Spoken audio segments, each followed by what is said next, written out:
Bonjour, mon amis. Il est Sergeant. And I'm going to have a heart-to-heart with the gamers. I'm strictly talking to the gamers right now. I mean, I know I've made quite a few videos about that, but this topic is one that goes in many different directions, even though it's pretty linear in terms of where it can go. The whole debacle is old games versus new games. A lot of people, they're like, oh, well, today's new games are so much better than the old games because, the way the old games look. The new games blow them away. I guess they're referring to the graphical detail of it, which is, to me, a bullshit argument. But, hey, whatever. And then you got other people like me that think the old games are better, and not because of the fucking graphics, but even then, some of the old games, in terms of graphics, fucking trump today's new games. And graphics to me isn't all about how many pixels it has or the HD high def whole thing or how it looks on your TV. No. It's about how much care and time and the art style and all sorts of other stipulations is put into the final product. That's the way I look at it. But it's not so much of it just being about the graphics. It's also about the quality of the gameplay. Does the game itself offer everything that I could possibly ask for? And I think that it's not so much of the old games are better because they're old or the new games being better because they're new. I just think that the old games are better because when the old games came out, it came out during a time where the mindset of the people that were creating the games at the time were a lot different than the ones they are now. Now they're very corporate. Games like Gradius 3 and Super Mario Bros. 3 and Zelda, A Link to the Past and Super Metroid and Axelay and Symphony of the Night. All these classic games, I could go on for fucking ever. I don't have enough time to list all of them. We'll be here all day because that's beside the point. All of these games came out in the 90s, the golden age of games. To me, I've said it before, and I'll say it again. I've said it to so many different people. I'll say it again for you. To me, the 90s was the beginning of the end of everything good, and not just for fucking video games. It was for TV, for books, for art appreciation, for concern in our education, for our economy being better. It was the beginning of the end, the 90s. But if you go further back than that, with me being an old school gamer, that doesn't necessarily mean, I call myself that, but to me what it means is that you played these old games. It doesn't necessarily mean that you grew up playing games like Pac-Man and whatnot. I got Atari 5200 in the back. It still fucking works. It's really not mine, it's my siblings, but nobody really touches it anymore because, it's a dinosaur, and we got other games and other ways to play these games, but that's beside the point. It doesn't mean that you grew up on those games. It means that you grew up playing old games, or you play games with this mindset that you understand what is good and what is bad, and you're able to defend that position. You're able to understand why these games make you feel the way that you can. And whenever somebody is like, well, Halo is better than Mario 64, you will easily be able to argue that person down without any type of hesitation or really having to think about it. I mean, even if you're talking about Halo 4, I'm sorry, I'm still on Super Mario 64 side. It's not going to win that argument. But I say that because everybody talks about how there's not any creativity in the market anymore. But, back then they had tons of great games, whether it be on the Super Nintendo or the Sega Genesis, or, of course, for a lot of people, their favorite system, the PlayStation. The PlayStation had a plethora of games that many people probably don't even remember. Games like, the ones I'm going to name, I'm pretty sure people who have played them remember, Twisted Metal, Siphon Filter, Tomb Raider, Crash Bandicoot. I sure hope that they're getting the license back because Activision don't know what the fuck to do with it. But, games like that. And then I mentioned, Symphony of the Night earlier. You got Final Fantasy VII. You got Final Fantasy Tactics. You got, and Medieval. I mean, Medieval 1 was good. I didn't really care for the second one. But these games were quality. There's no question about it. PlayStation 2 was like that. But really, that was when everything began to really die. The PlayStation 2 didn't have a lot of bad games, but I say the current generation because, you know, I don't give a fuck about the PS4 or the Xbox One right now, because there are no games for it. So even though they're brand new systems, I can give a fuck less. So when I say current gen, I'm talking about the PS3 and the 360. The problem with with PS3 and 360 games is that we have a lot of franchises that a lot of people like that are very monotonous in terms of design and delivery. Games like Call of Duty and really every EA Sports game known to man. Like there is no creativity. They're gonna make Madden the same way every fucking year. FIFA, NBA Live. They're gonna be the same fucking game they were last year, and the year before that, and the year before that, and the year before that, and so on and so forth. And everybody complains about how there's no variety, but you buy it every fucking year. So that sends the developers a message. It says, hey, you like what we're doing, and whether you do or not, you're giving us your money. So as long as you keep giving us your money, we're going to keep giving you the same thing. You're not asking for any more. And I'm pretty sure there's little intricacies. And I know that there's that one person waiting, probably has paused the video by now. I'm like, oh, you don't know what you're talking about, man. They changed this. They did the little step upgrade. And you know, typing those dumbass fucking messages trying to tell me about how I'm wrong, but that's not what this is about, man. You know, because if that's the case, then we can talk about how every fucking Street Fighter game, every other KOF game was different than one another. And, you know, they had distinct differences, but they weren't carbon copies. This is the reason why I can't stand Need for Speed. I mean, ever since Criterion started developing for the games, yeah, the games are looking a lot better, thank God. Because after Need for Speed Carbon, yeah, I looked at that game and I was like, okay, they really need some fucking help in the development department because they are out of ideas. You want to talk about milking something till its tits are fucking shriveled up and falling off. Yeah, I couldn't tell you how many Need for Speed games are. If I started naming them now, it would be all fucking day. But yeah, the old school games, I love those games to this day. That's why I love them. They stand up. They hold up graphically, and even if they're not that graphically impressive, the gameplay, the foundation for what a good game is still there. It's not that, oh, well, you had to play it. You wouldn't understand if you didn't play it if it was new. No. You can play Super Metroid now and still love that fucking game. Not everybody's gonna like those type of games, but if you are a gamer like me, somebody who's open-minded to try anything out, then you can enjoy this game. Games like Luminous and Intelligence Cube and hell, what's another good game that's like a puzzle game? Hell, we'll go with Shatter. Games like that, anybody can play those and enjoy them. It's not because of how long ago they came out or the developer, well, actually the developer and team, whoever was on the team of whoever made that game at the time, is at fault. And we know this because look at the Call of Duty series. Modern Warfare has not been fucking creative in a long ass time.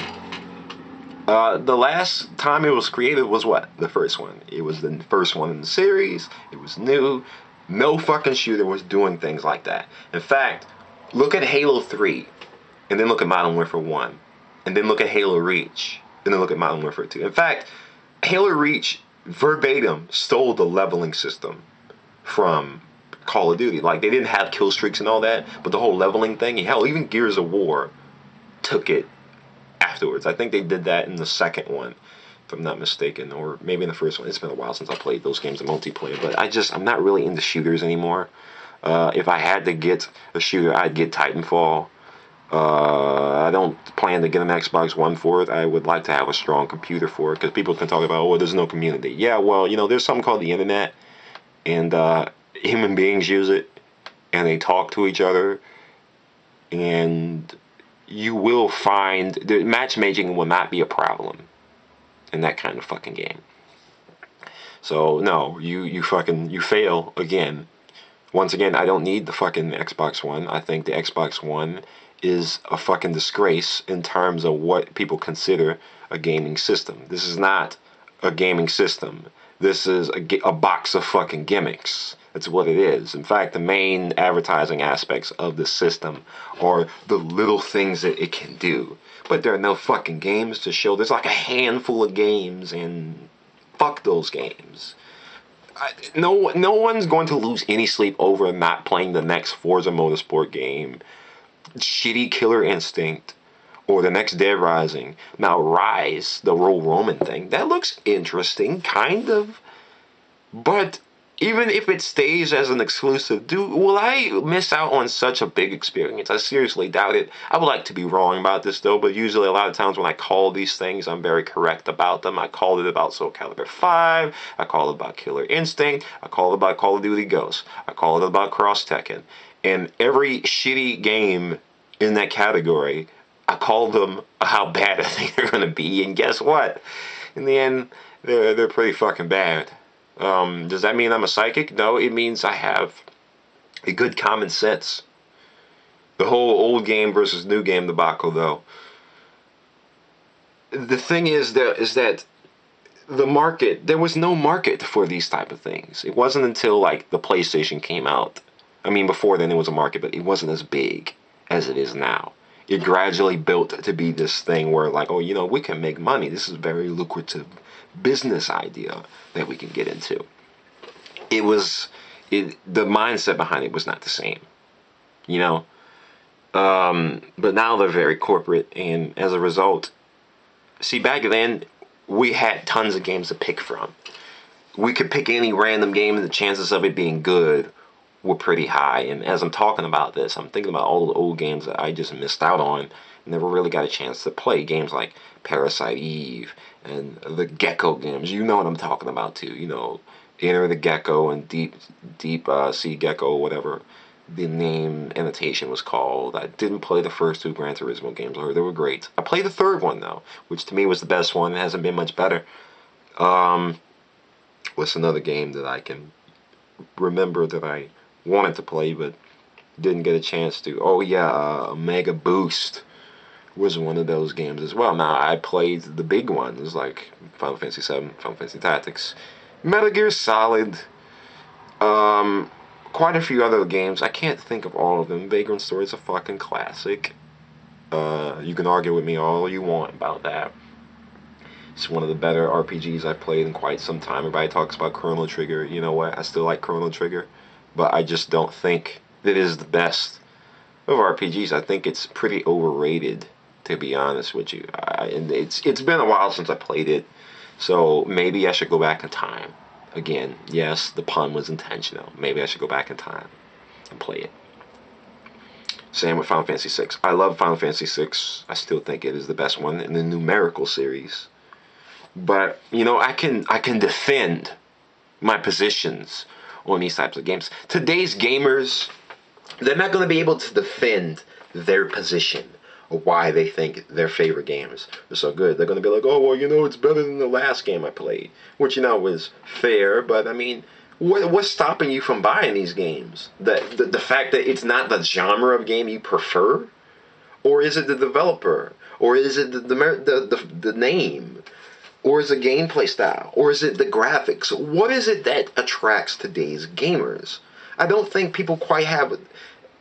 Okay, you know, I'm kind of coming off as judgmental, but I'm sorry. I got to take a stand on this sort of thing.